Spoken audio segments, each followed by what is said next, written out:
सेकंडला ज्ञानेश्वर पहिला चेंडू टेकअप होतोय पडल्यानंतर Somnath right arm over the wicket.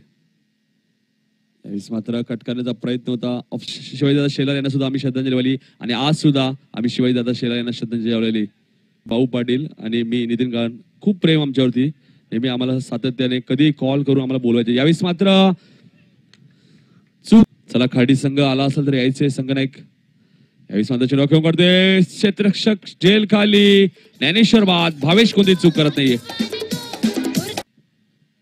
Somnath यावेळेस मात्र कट करण्याचा प्रयत्न होता. ऑप्शनच्या थोडासा बाहेर वाटला होता. व्यासपीठ देऊन स्थान पण व्हायचे. मधुकर पाटील तसेच Prashant Bhoir Mothagaon. Somnath right arm over the wicket. यावेळेस मात्र अमित ते घेऊन काढलेला चेंडू मिस टायमिंग स्ट्रोक. फलंदाज बाद. अजून एक झटका जुळणोबली संघाला. सोमनाथ यावेळेस मात्र ब्लॉकमध्ये चेंडू होता. अजून एक झटका. फलंदाज बाद. सामना या दोन्ही संघांसाठी. यावेळेस मात्र जोरात मारण्याचा प्रयत्न होता. चेंडू आणि बॅटचा कोणत्या प्रकारचा संपर्क